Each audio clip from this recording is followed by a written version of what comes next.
You are now listening to Sweep the Rack podcast featuring Brooklyn Rob and Big Mike.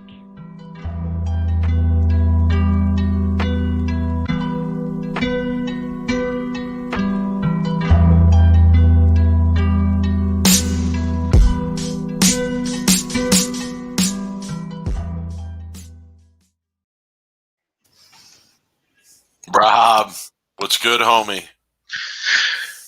Mike, it's like 115 degrees in Vegas today. It's fucking ridiculous. Oh my God. I mean, Rob, that's a dry 115 in Vegas. Let me be clear. It's like it's a humid 110 out here in Jersey. I can assure you of that. man, I got into the car yesterday and I burned my hand on my seatbelt. I burned my hand on the the thing that you actually put the gear into reverse. So I mean, I actually checked the weather forecast to see if it was going to rain this week because I'm like, please God, let it rain already. Dude, what's going on with you, man? Slow bowling week right now. I mean, not really a whole lot going on. Read few things. Court money got paid out, right? Even though it was overall losing venture, court money got paid out this week on some of our bets. It was melancholy. We had to discuss that loss by Kyle Troop again, so that was no fun to bring that up yet again. But court bets got paid out. Rob, that's it for a while. I mean, as it stands right now, that's it for a while. Like, I think the next official event on the schedule is the team event in September, which we've already kind of heard from Coley Edison, and I came across a recent article from her, and we're going to discuss that tonight. We'll get to that in a few, but she already said that those dates in September are kind of set in stone, and they're going with those dates, whether it's at Bayside, not at Bayside, with fans, without fans. It's kind of locked in stone with Fox there. We already discussed our thoughts on that, but that's really the next official scheduled event, and that's not until September, Rob. So, to me, here's where things lay. You have the World Series of Bowling, which is yet to be finished, right? You still have most of the finals rounds and shows to be bowled at the World Series. Let's talk about that for a second, Rob. Okay. A lot of international players involved in that. A lot of international players. So, what's the earliest that you're going to be able to resume that?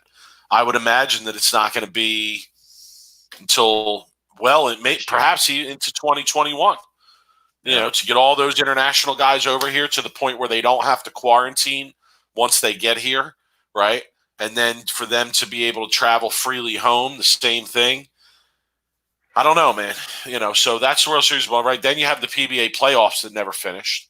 Same thing. A lot of international guys involved in that, right? So unless you're going to X out the international guys, which I doubt they're going to do, because and their best player, their most marketable player, is obviously an international player, so that wouldn't be in their best interest to do. But I think those, resuming those normal events is kind of out of the question to me for the immediate future, right? So here's what the question becomes to me, Rob. It becomes, is the PBA just going to take a back seat for a little while, or can we expect more made-for-TV events between now and September, or between September and whatever other dates they were supposed to have going forward, where things aren't going to be able to be done quite the way that they might have wanted? Honestly, I kind of feel like sports this year is just like one of those where we could just kind of almost count it out at this point. I mean, look, like baseball, I don't really it's going on right now, and so far that's kind of been a little bit of a disaster with the Marlins and them practically whole team testing. Phillies involved in that, Rob. What's that? The Phillies are involved in that. I mean, look, baseball is trying to get back, and they're running into problems. I don't really know. I've already seen a lot of football players are opting out, right, for the NFL. I feel like bowling does have an advantage over those sports in this kind of specific case because of the fact where you could run TV shows and only have a few players on the shows. NFL and basketball can't do that, right? So I feel like the way to go, in my opinion, would be to stick with the made for TV events, right? But, I mean, look, like the betting aspect is making it more fun than I originally thought it would. Like the Strike Derby was pretty fun, like just because you were allowed to bet on it. I think they need to run like some more, maybe like skins games, right? Where we talked about throw some different aspects of it. I get why they have to do it. Look, like, yeah, we were critical on some of the shit that they did, but look, like ultimately they were on TV. They're, and that's good for the sport. But as for the regular PBA tour and all of the tournaments like the World Series, the Masters, the US Open, all of those big tournaments, there's probably, I don't see that coming back at least until next year. And that's just because nobody's going to, you're going to have people traveling from Europe and from Australia and wherever else everybody comes from, and it's just tough right now. So I think that's where they're going to go is the made for TV events.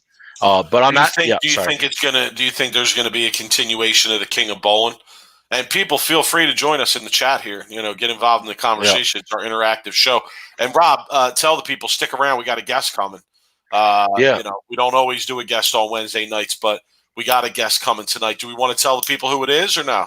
Yeah, sure, absolutely. Okay. It's young guy won a big tournament this weekend, $10,000 down in Florida.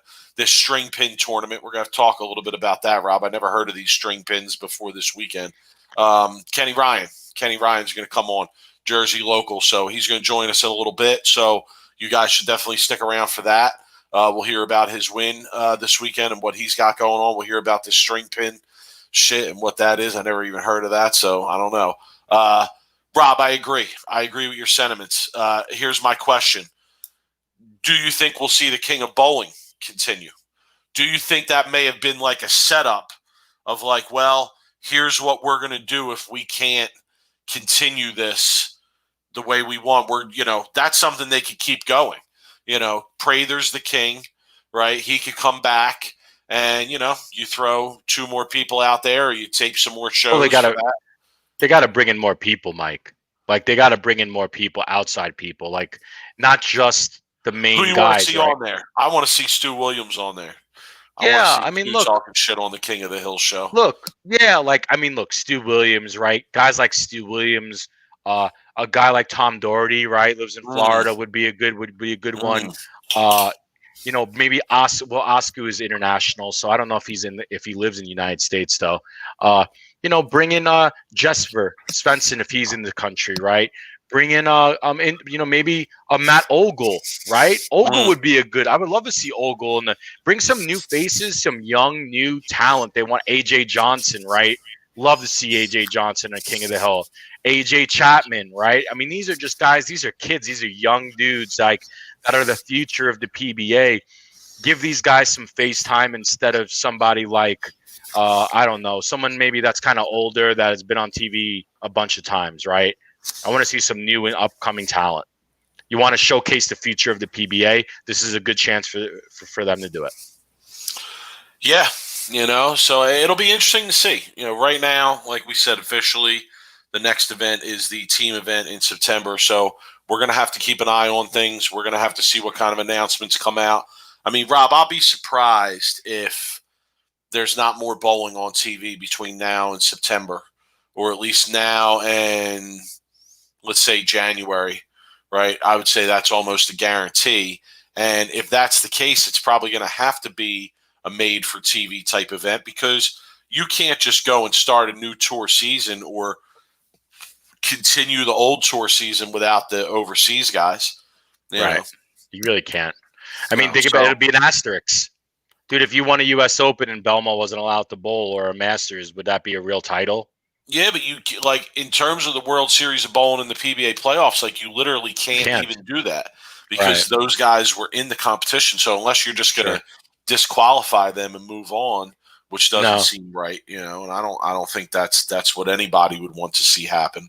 It'll be next year, Mike. It'll be next year. They'll run it next year, or when, if maybe, some kind of vaccine comes out and that people feel like the cases are getting down, they're getting lower, and I feel like at this point where we can start getting back to normal. But until then, I feel like made for TV events is what we're going to be seeing. Keep the betting, keep the live shows, keep it live, keep it live, and let the betting grow. Let the betting go, Rob. Let the betting grow, Rob. We've said it numerous times already. We all want to be able to bet. We all want to be able to put those wagers in. So that would be really nice to see if they could keep that going. As I said, I'd love to see them make a deal or get it on DraftKings in some way. So we'll see where it goes, but we got to keep an eye out. I'm kind of bummed, Rob, because if the schedule stands as is, like, there's no bowling for the next month and a half, and then all you got is the team event, and after that, who knows? So I'm looking forward to an announcement. We'll see.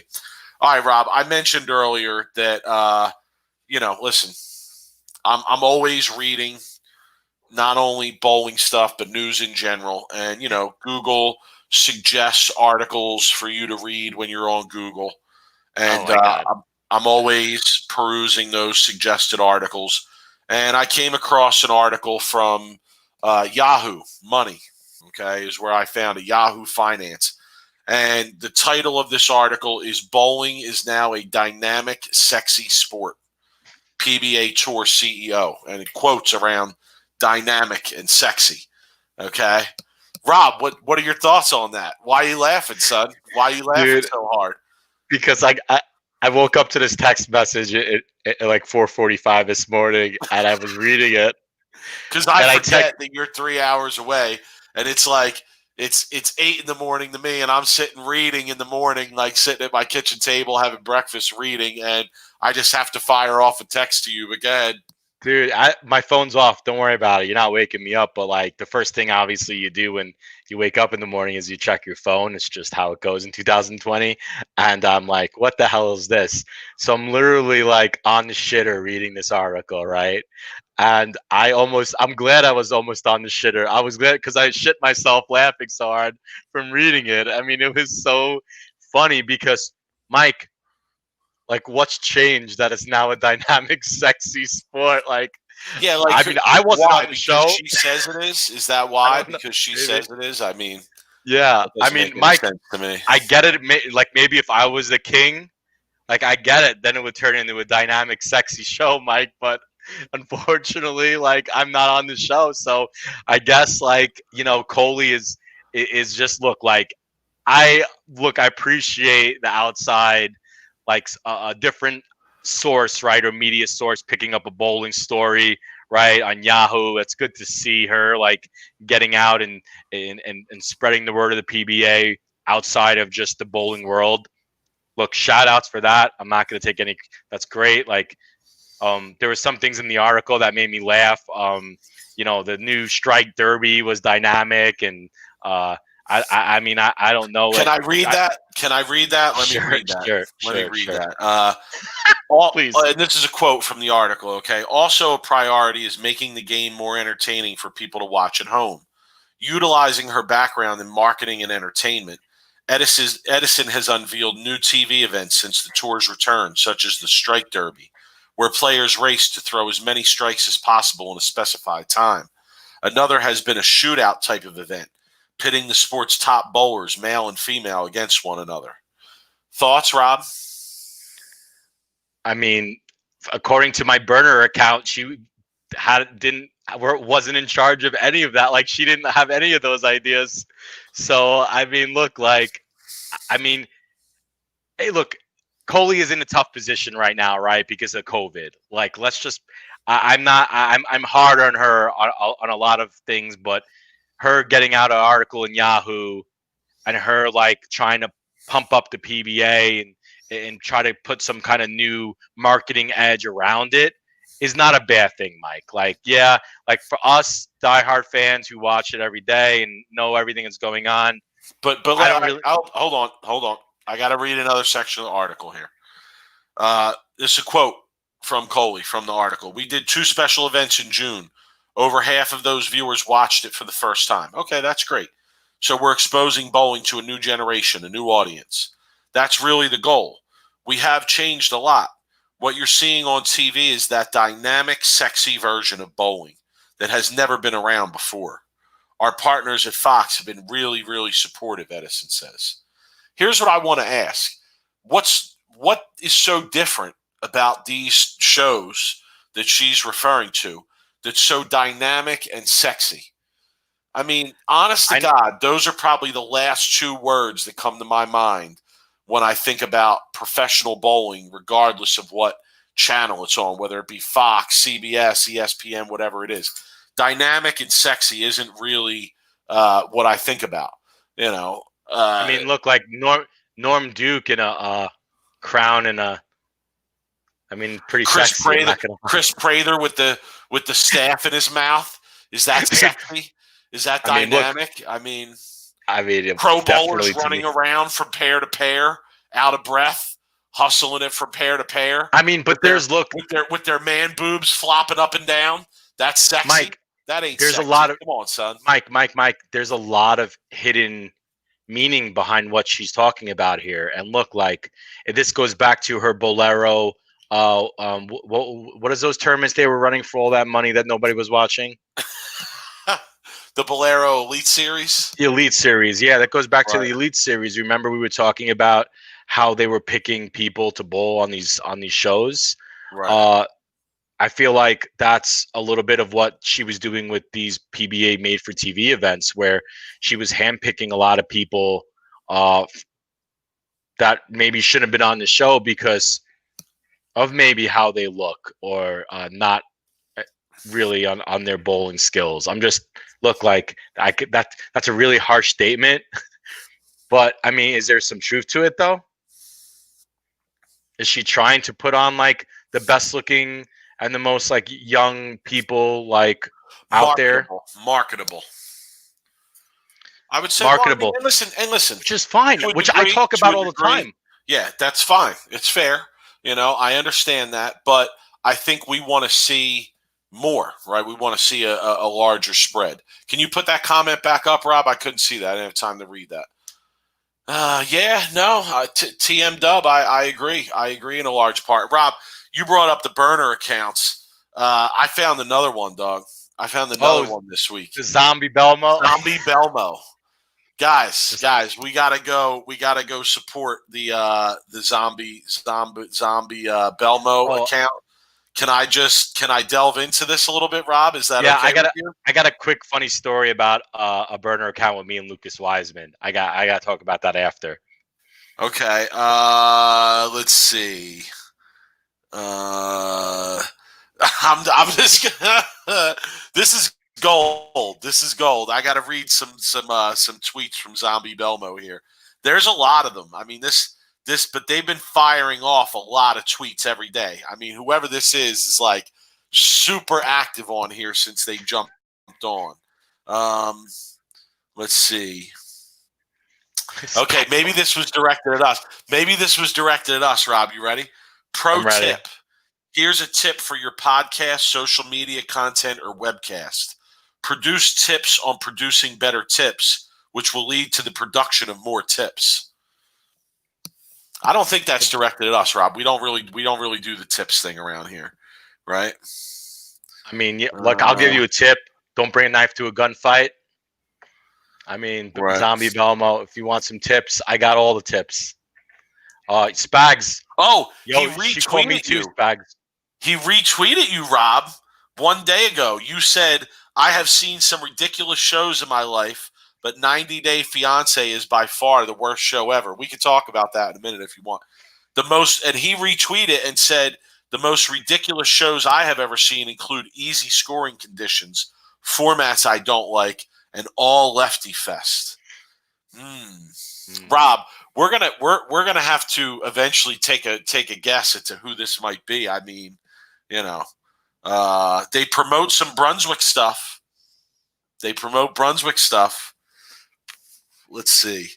Rash is Rash. Let's call Rash. Let's get him on the show. Coming up later today on Zombie Belmo, Not Quite Alive, new bowling ball name or mythic man beast. Why can't I make a living on tour? 47 minutes of nonsense crosstalk. Oof. Man, this is I gotta follow them. Rob, this account has like in the last day, there's got to be 50, 60 tweets they sent out in the last day. Okay. Mike, I love our burner accounts. Are we starting a burner account revolution in the bowling world? Talking about a burner account? Yeah, I don't know. Are we putting ideas in people's heads who are chiming into this show? Mike, I gotta say, Zombie Belmo is pretty good. Hit us up, Zombie Belmo. If you're listening, if you're watching, kudos on the idea. It's pretty good. That ranks up there with me making a PBA message board account named after Mike Fagan's hair. I mean that's up there. You know, so kudos on that.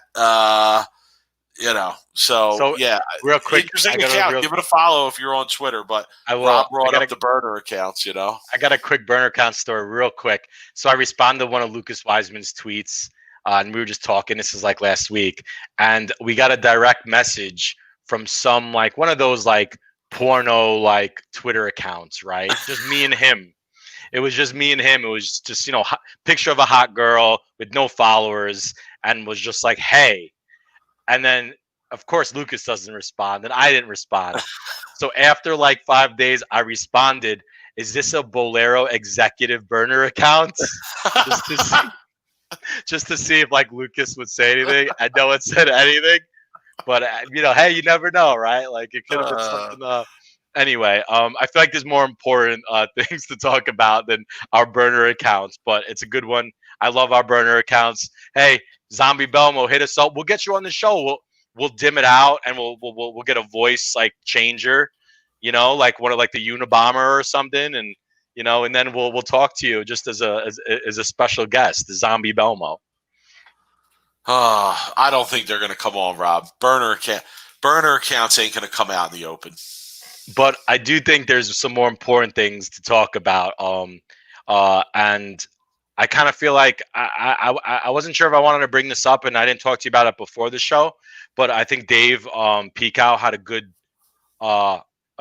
topic for a quick sec about bowling alleys not opening. And I know like Illinois is also having that problem. I read, and I'm sure there's a lot of problems going across the country.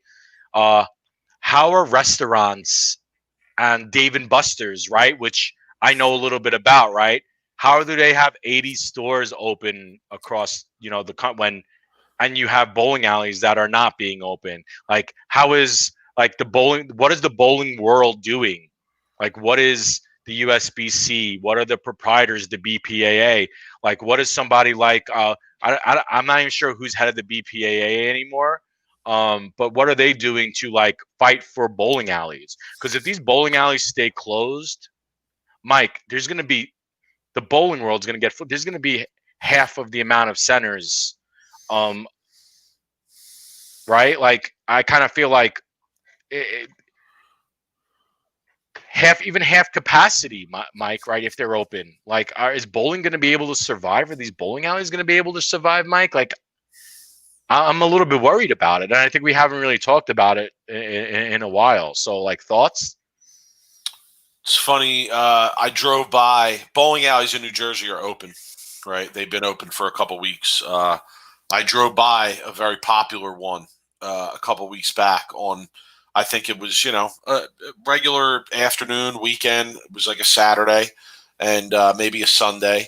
And middle of the afternoon, time when normally, I mean, during the summer, they might not be crazy busy, but you'd expect them to be somewhat busy. And Rob, there were like 2 cars in the parking lot, and that was it, and we've talked a lot about this throughout this time, right? That all this has been going on. And one thing I said is that, you can open things, but it doesn't mean that people are going to come back. And I think that's kind of what bowling has to be prepared for at this point, where they might be, even in places where they can open, I'm not sure that people are necessarily rushing back to the bowling alleys to bowl. And obviously, if they can't open, then that puts them in a predicament where they really can't make any money, and therefore are in a bad position in general there. So I would like to see them all be able to open, right? If it's safe and if it's done in the right way.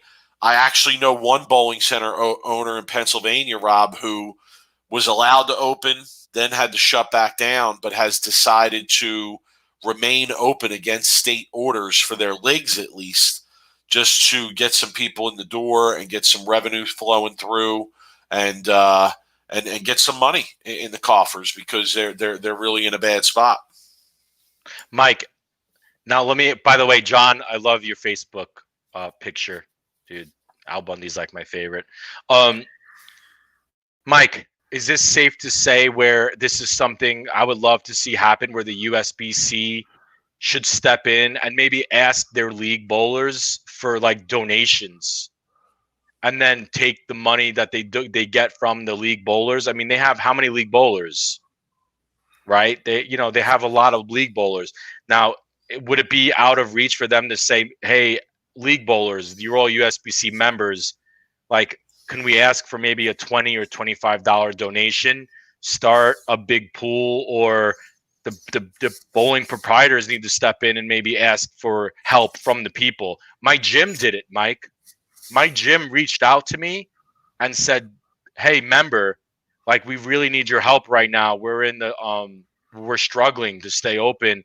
And is it cool if we take your membership that was due, your member dues for the month of March or April, and can we just, keep those for our costs? And I said, absolutely, right? Like, so, I mean, not everybody's going to do it, but I kind of feel like everybody needs to chip in the bowling centers and the USBC and the bowling world needs to all come together right now. And they all need to. That's the problem with bowling centers, right? Is that there's not that camaraderie. There's not that union. There's not that membership. There's not that membership type feeling with a bowling center, right? Like, and I've thought about this too. I don't even know if I've ever said this on the podcast, but I've always had kind of the idea of what it would be like to buy a bowling center and run it as more of a country club for bowlers. Right? Like, you have golf country clubs where you have to be a member to play there. Guests can come in and play, but you have to be with a member. You have to be recommended by a member. Maybe with your membership, you get certain privileges, like one league and a party for your family throughout the year if you want it, something like that. But, let's be honest, like, that's not the way bowlers look at bowling centers. Well, let me ask. I got a question for you, and I got a question for the people out there. How many of your bowling center owners that you bowl league at, and I'm assuming we all bowl league here, right? Every one of us bowls league, right? Except I might Rob. not be bowling league right now. Except Rob. Look. Everybody but the main host of this podcast. Look, Sorry. Like, I don't need to bowl league, man. I am league bowling, Mike. I don't need to be bowling league. No, just kidding. How many of your bowling center owners or managers have reached out to you or gave you guys a call or an email and said, hey, look, like, we're kind of in trouble right now.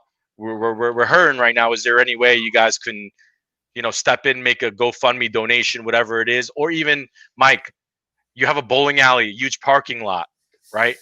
Have a social distance fundraiser, right? Have people come, you get a raffle, you take, maybe a 50-50, a 25-75. Some people won't even take the money. But I'm saying is, if I was an owner, Mike, of a bowling center and I was going under or struggling right now, I would be calling my people. I would be trying fundraisers. I'd be doing everything in my power to try to keep my bowling center open. So how many of that is actually going on? Because look, you can't fight the state, John. And I saw that some comments are saying there's a movement going on in New York, but really, how much does the state governments, the federal governments, how much do they really give a shit about bowling in the bowling alleys? They don't. They don't give a shit about the bowling centers. Trust me. They don't. If your bowling alley closes tomorrow, you think Cuomo and all and de Blasio and the mayor and all that, you think they're going to give a fuck? No, they're not going to care. It's the bowling centers that are hurting. It's the proprietors that are hurting. And I feel like they need to be the ones to reach out to their members, to their league bowlers, and say, hey, I need some help here. And I know a lot of bowlers, Mike, like yourself, would probably give money to a local bowling center owner that if you knew the owner and he was a good dude and it was only like a 20 or 30 lane center, and you would maybe give $50 a month to him. I got to get something back for it though. To be honest with you, you get a bowling center, you get a place to bowl league. I mean, was $50 really going to hurt you, Mike? You're betting $100 a match. I think that the business owners can give something back. For $50, throw people a set of free games when things open back up. Throw them a free something at the snack bar or whatever. So I get you, and I would support it. But at the same time, a lot of the bowling alleys out there are corporations. So I don't. Well, the corporations are not going to. They have the money to at least to survive. The loans and the. So it's the small owners. You're strictly talking then about the mom and pop bowling operation, which is a lot of bowling centers, which is a lot of them. And I guarantee you, there's a lot of people in this chat room out there that have bowling centers that are owned by mom and pop shops, and now they're half capacity. Like, they need to be more aggressive, the bowling center owners, and reach out to their people and say, hey, look, we're going under. Like, we're struggling. Like, the gym, they reached out to me. My gym reached out to me, and I was more than happy to give an $85 donation for the month I was in Chicago, because look, like, that was going to be a membership dues of mine anyway. So what if they said, okay, how much you pay league a week? $25 a week. What if they said, okay, here, just if possible, anything will help right now. They need to stay open. The people need to help out here. What about pro shops? I really think the pro shops too. It's their business. Look, like, yes, Alex, I think it is. I think it is, because the corporations this is going to monopolize the bowling industry, because the big corporate bowling alleys are going to stay open, and then the small mom pop shops are going to close. And then it's going to be like if you're in a town when you have no grocery stores and you're forced to shop at Walmart.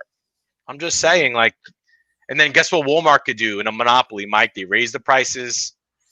I'm not saying Walmart's going to do it, but the bowling centers will sure as hell do it. $7 a game, $9 for shoes. It'll be like a movie theater. You'd be paying $12 for a hot dog. I'm just saying, that shit could happen because of what's going on. So I'm just saying, Mike, if that was my business and I own the bowling center and I was on the brink of going under, I would be reaching out. I'd be trying fundraisers. I'd be doing anything the fuck I can to keep my bowling center open. And I don't think that's happening. I think people are just kind of being like, oh, well, what could I do? Now, is that fair as me to be hard on the bowling center proprietors? Probably not, because it's a bad deal. But I don't see anybody in the chat room that's saying oh yeah, they reached out to me, So anyway, that's my thing. It's a serious topic. I'm not going to start in some bowling movement here, Mike, but we have a guest. I like to hear Kenny's thoughts on that because he's a big bowler. He's got a lot of. He's a smart dude. So pro shop business. I know. I'm not sure if he's still doing it, but he was doing that. All right, let's bring him on. He also won $10,000 this weekend, son. Yo, maybe he should donate to Sweep the Rack. Keep us open. No, donate to the local bowling center. We're good. And Rob, let's be clear. Sweep the Rack is a podcast to the people. We'll never ask the people to pay to subscribe to Sweep the Rack, right? Like, we went behind the paywall of Flow Bowling. They asked you to subscribe. We weren't asking you to subscribe, but we will not go that route. We're a podcast to the people. Kenny, you heard what we were just talking about. How do you feel about the position that bowling centers and pro shops are in right now? It's tough, man. It's so hard because, there's just from what I've seen on Facebook and different social media, it's different anywhere you go. You know what I mean? For example, New Jersey centers are starting to open back up. You saw some tournaments going on here, but then you see places just the next state over, New York, can't even get a bowling center open. You can't even get anywhere near a bowling center. And then you got places in the South that bowling centers are open. I just bowled a tournament down in Naples, Florida, and there was open bowling going on the one side, we were bowling a tournament on the other side, and everything seemed like it was completely normal. So it's just so regionalized on what's going on that it's so hard to gauge. But let me ask you, Kenny, real quick. Sorry, jump in because I'm kind of a little bit passionate about this. Yeah, man. is just them being open doesn't exactly mean that they're going to be able to keep their business floating, right? Because bowling alleys have always struggled even when they were at full capacity, right? So now you're only allowed to use every other lane, and is that enough to keep the bowling alleys open for a while? I mean, yeah, they're open, but does that mean they're still going to be able to run their business? Of course. I mean, and the toughest part about it all right now, and I think my opinion might be a little different than most, but like I don't think it's necessarily a bad thing that centers in like New York or even some centers in Jersey are staying closed right now because it's summertime. How is business normally during the summer for pro shops or for bowling centers? Is it even worth opening? And you have to think about to run the machines, you have to have a mechanic there at all times. You have to have the employees there, and if you're only going to have, during normal times, I mean, I know from experience working in bowling centers during the summer, there's stretches where we get 3 lanes a day. Is it even worth opening the bowling centers? I mean, of course, we want to be there for tournaments and for practicing and whatnot, but for the business, is it even worth keeping the centers open right now? Because what kind of business is it going to be running? Once September and October come around and league season, tournament season starts coming around more heavily, then that's when I think we can get a better gauge on what the business should look like and how much of a struggle it's going to be.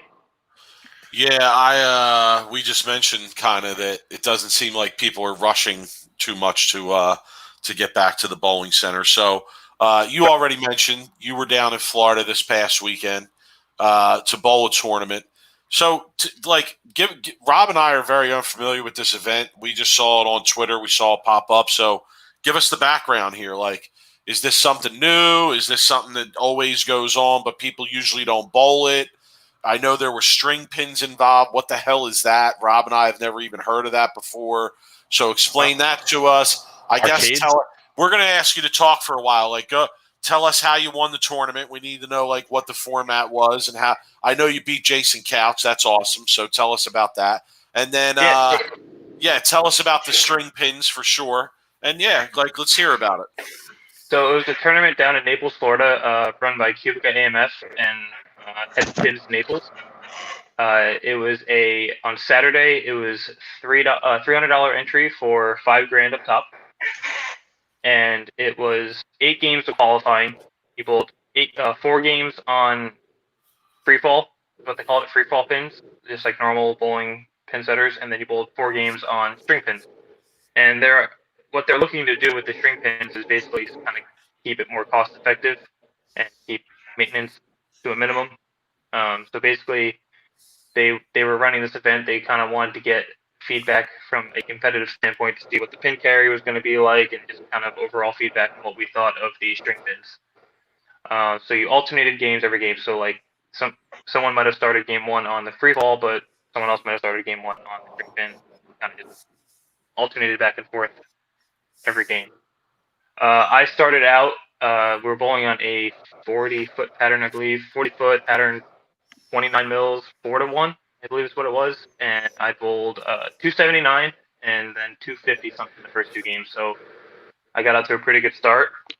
And then it was really, really funny because game 3, I was using the purple hammer because, what other ball would I be using, right? Left-handed. I had no other option to use any other ball than the purple hammer. String pins, regular pins, free fall, it don't matter. 30 feet, 55 feet. Doesn't matter. Purple, right? So I recently plugged my purple hammer because mine had a weight hole in it. So I might as well just get on top of it, and I plugged the weight hole. And I ended up plugging the entire ball because my track's really high, and with my purple hammer being pinned down, I was literally tracking over the entire thumb. For whatever reason, I don't know if it's being rusty from coming back after a long break or what, but I ended up just plugging the whole thing and drilling it pin up to get the flare to come off my thumb a little bit.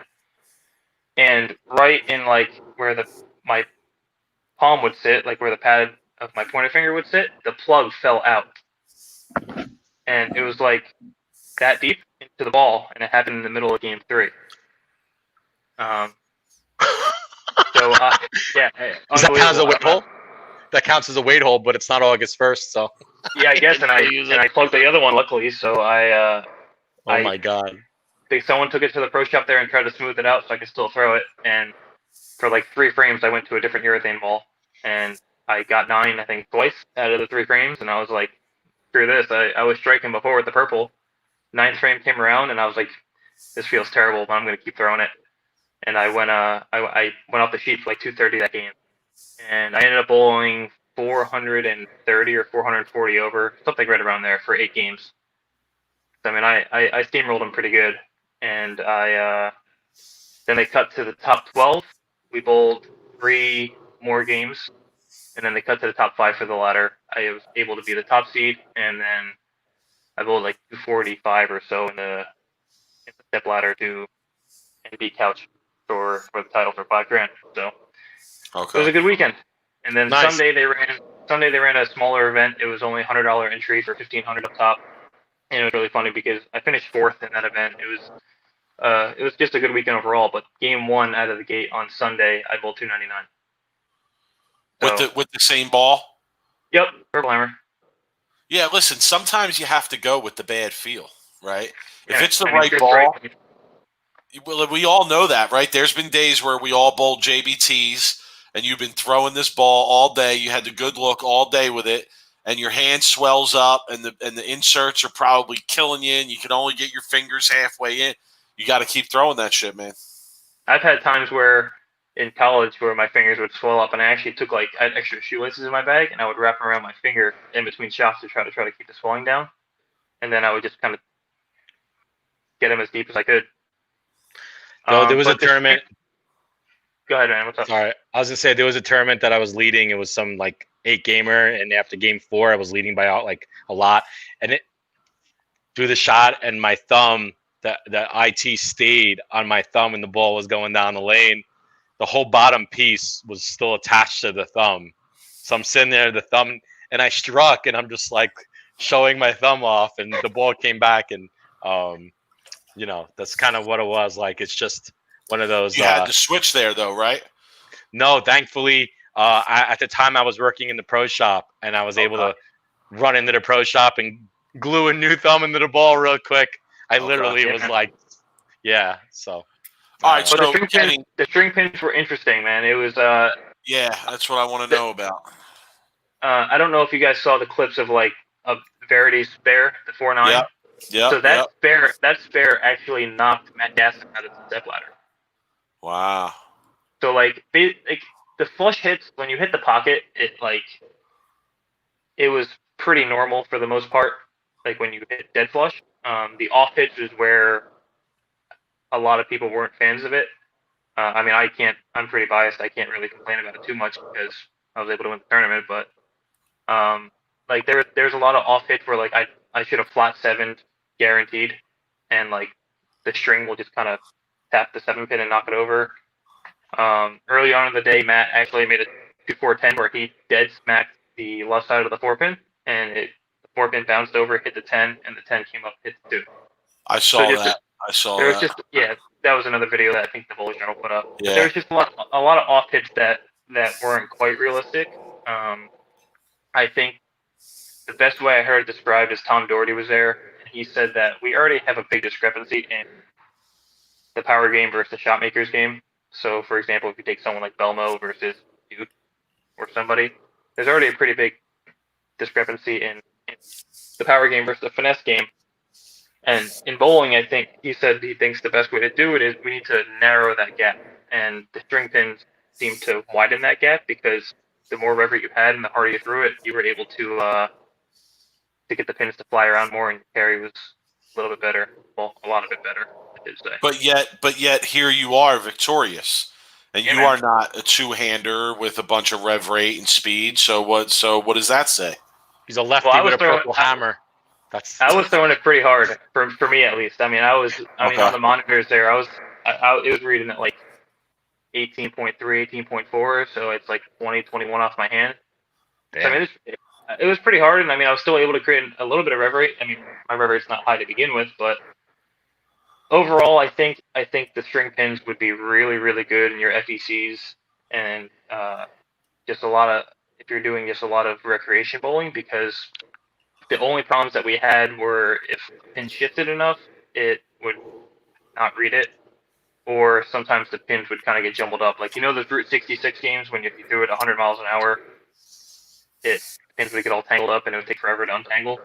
Right. It was kind of like that, but I mean, I think for the recreation side of it and for cost effectiveness, I think it's a great idea because, I mean, you got to think there's way less parts with it.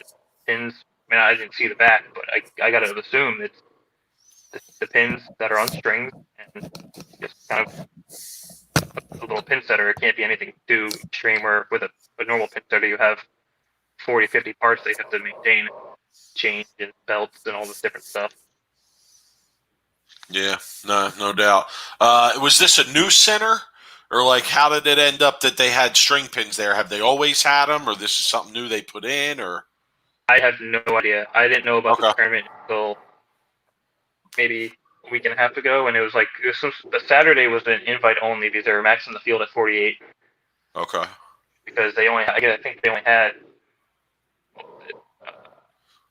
8 lanes of string pins, so they kind of had to keep it set. They didn't want to put 10 on a pair, and they didn't want to have too many lanes of free fall and only 8 lanes of string pins. So it was invite only, and I figured why not bowl? You know what I mean? There's nothing else going on. Rob, I would imagine, that a lot of people want to win that prize right now.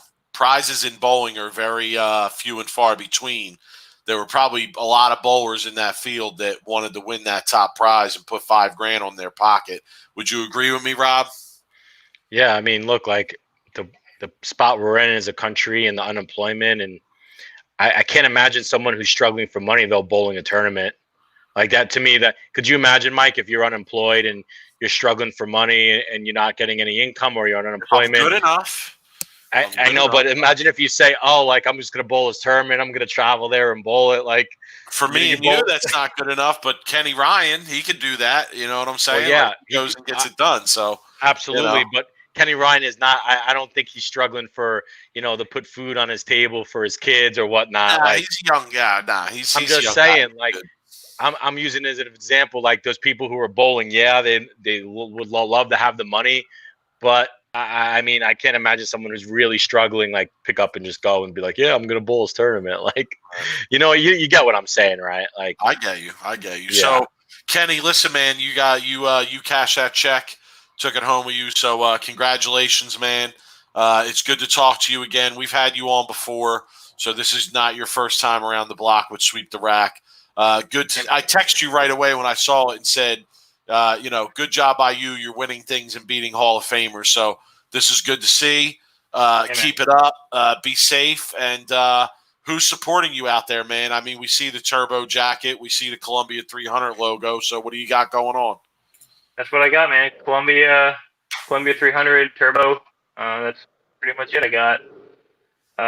It was actually my first tournament win besides the singles championship for college. That was my first tournament win in maybe 4 or 5 years, maybe longer. Okay. I see John Ho, or I'm not sure how we pronounce his last name, but John, he was a tournament director. John Ho, motherfucker.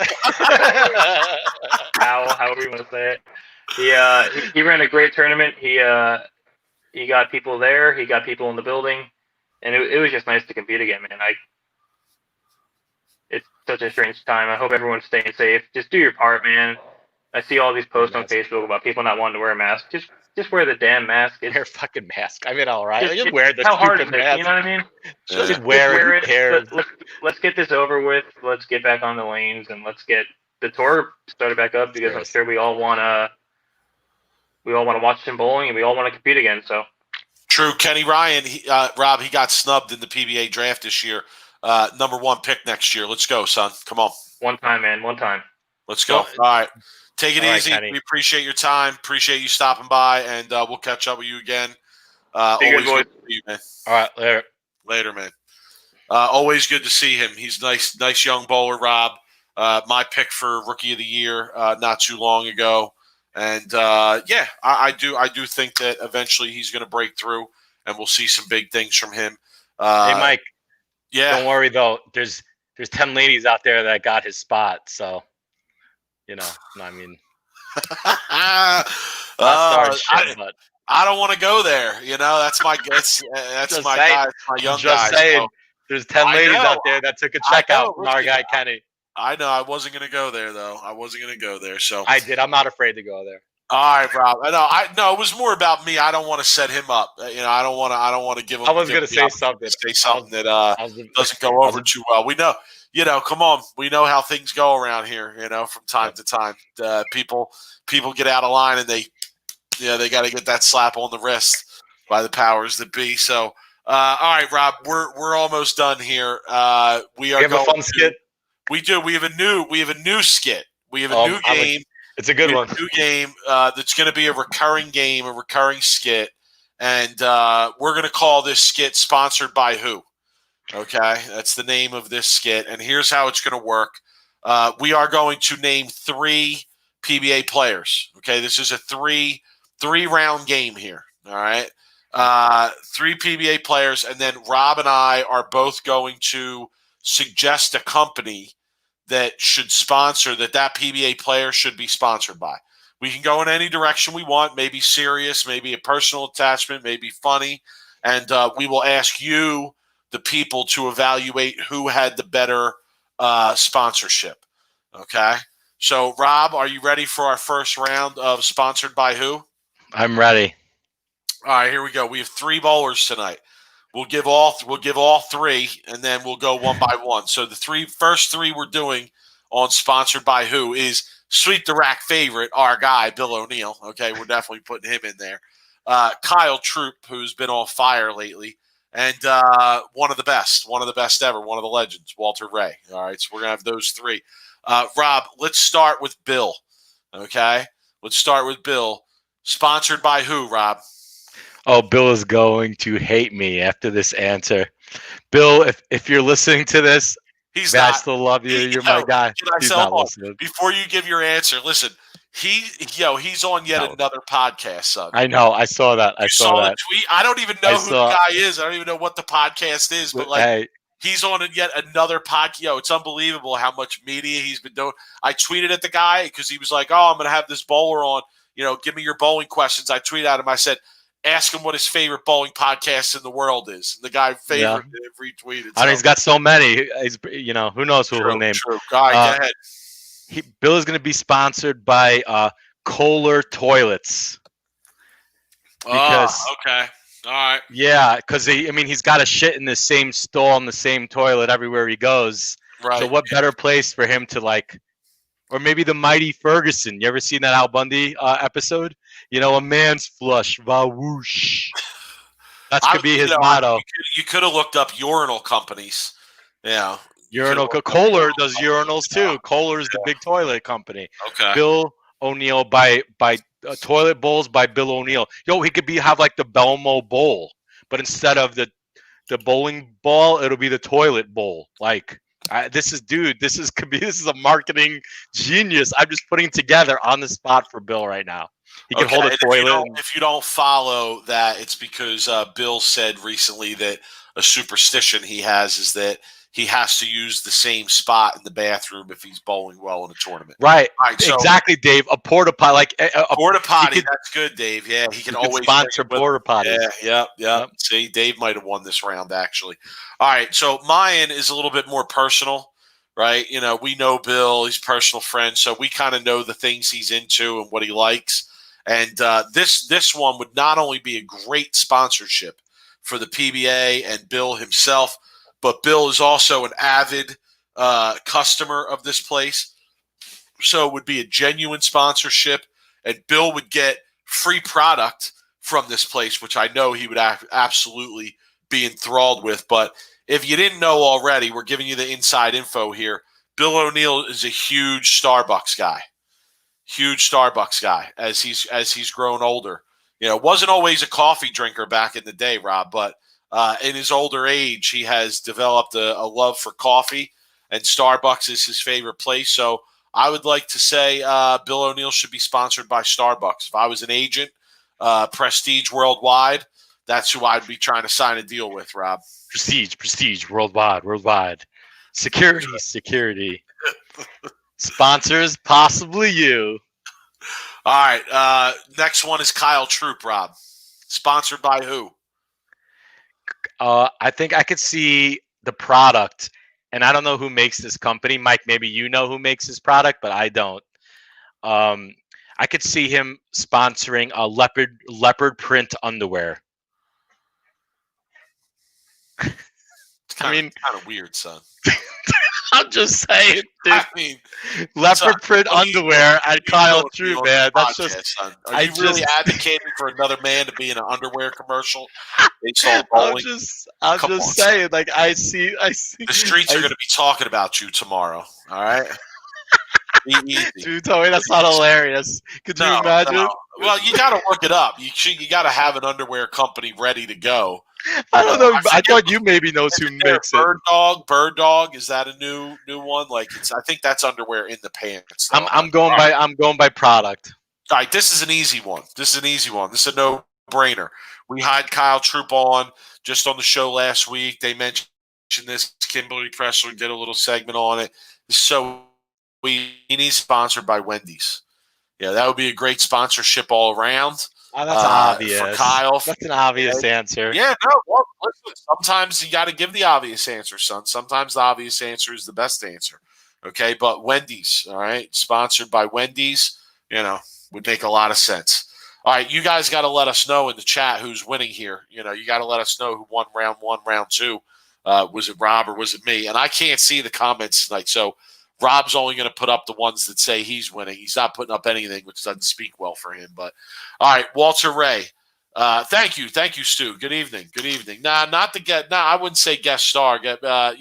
Frequent commentator, perhaps, is fair, right? Frequent commentator. And Stu, if you weren't listening earlier, I said I want to see you on the King of Bowling shows if they continue. That's a good one. A good sponsor, shampoo. Alberto VO5. Oh, yeah, that is good. Yeah, that'd be good. Company. That'd be good. Yeah, I tried to look up Afro pick companies. Dude, my brother won again. My brother won again. My brother's kicking our ass. Yeah. Well, he's still mad. He's still mad about the court bet. He's still upset about that. All right, Rob. Walter Ray Williams, sponsored by who? I mean, the guy's name is Deadeye, so he's got to be sponsored by LensCrafters, no? Ooh, I mean, he wears those glasses, and his name's Deadeye. I mean, okay. Dude. So I'm going to go a little bit different with this one. I actually did think Deadeye too, right? And there is a company called Deadeye Outfitters. So I could have crushed you just by going with that. There's an actual Deadeye company, so that would work well. But that's not what I'm going to go with. Here's what I'm going to go with. A little bit off the beaten path. Walter Ray Williams, my man, is the GOAT as far as I'm concerned. He should be sponsored by Baby Bell Goat Cheese. Baby Bell Goat Cheese, okay? Because my man is the GOAT, and for years he's been getting that cheese. You understand? Okay? All right. That's what my second guess was? My second guess was, for some reason, every time I think of that commercial, I think of Walter Ray, the Men's Warehouse. You're going to like the way you look. And then because that guy looks like Walter Ray. Like, I don't know. But LensCrafter was definitely, my pick. But I don't know. All right, folks, let us know in the chat who you think. Explain to Rob how I crush him again in these games. Always. With the companies nobody's ever heard of. What companies no one ever heard of? Starbucks, Wendy's, and Baby Bell. You don't know Baby Bell, son? I don't know Baby Bell. Baby Bell cheese? It's like one of the most popular cheese companies out there. Come on, I don't even eat cheese really. And you would know a food company that nobody knows. I don't even eat cheese. I don't even eat cheese like that. Yeah. What about cheesesteaks? Well, I eat melted cheese. No, I don't eat so you eat cheese. I eat cheese, but it's got to be melted, and usually it's got to be mozzarella or American or Whiz. I don't really go outside of that. Maybe a provolone once in a while in some instances, but okay. People in the chat explain to Rob how again I crushed him at another. No, I think I got you this one. I got you this one. So he always thinks he beat me. He always thinks. No, I really do believe. I think I got you this one. This one. All right, Rob. Final thoughts. Let's get out of here. Final thoughts. What do you got? Ooh. Man, I don't really have any final thought. There's really nothing going on with bowling. I guess what Kenny said. Wear a mask. Everybody. By the way, everybody's giving this one to you, Mike. Woo! Thank you. Thank you, folks. Wait, no, please. My toilet bowl, dude, sponsoring of Bill, dude, the Bill Bowl. Oh my God, that to me, that's the best thing ever. No, I mean, I could honestly picture Bill, like the porta potty one that your brother says would be like him being an ad, being like, when I'm bowling and I'm bowling well, I like to shit in the same place. Therefore, Exactly. I always use my porta potty at the lanes. Like that. I can see that. I'll admit. All right, so go ahead, Rob. Final thought. Wear a mask. Let's wrap this up. Is that what you're trying to say? No, final thoughts is more of like kind of how I said in the beginning or the middle of the episode about how like the bowling world like needs to come together to help all the mom pop shop bowling centers from closing down. And I kind of feel like that the bowlers have to maybe start reaching out to their proprietors and see how they're doing, what they need. Is there anything you could do to help? I haven't seen any GoFundMes. I haven't seen any fundraisers. I haven't seen any of that. But I've seen people talking about bowling alleys closing. So I feel like this is a group effort from everybody. It was going to be my final thought too, Rob. I'm just concerned about bowling. I'm concerned about bowling across the board, concerned about league bowling, bowling centers, pro shops, PBA bowling, what the future holds for all this. Besides my own involvement in it as a hobby and as something that I like to do. I'm just concerned about where things are headed and what the future holds for the sport in general. So only time will tell, but I'm scared that it's going to go all corporate America, man. Yeah, that's my biggest fear. Dynamic and sexy, Rob. Dynamic and sexy. Dude. I don't know if there might be a place for you in dynamic and sexy, but there ain't no place for me in dynamic. Actually, you know what? There is. I am sexy. I'm gonna keep. Holy. If you need a face of your dynamic and sexy new PBA, call me, dude. We'll put this right on the PBA. He's back too. He's back. He's bowling again. So I'm bowling again. I'm working out, man. I'm your guy. I got a personality. I could talk. Come on, Coley. Call me. We know you're listening. All right, Rob. We'll catch up with the people. Yes. Yes, sir. Also, Rob, our Chris Viale interview. People should check it out if they didn't already. It's up. It's up on our social media. No. Check us out on social media at Sweep the Rack across all boards. At Sweep the Rack at Gmail. Hit us up. We love to get the emails from people. So, Rob, we'll catch up with the people. Yep. Yes, sir. All right, man. All right, man. Everybody have a safe week. Later.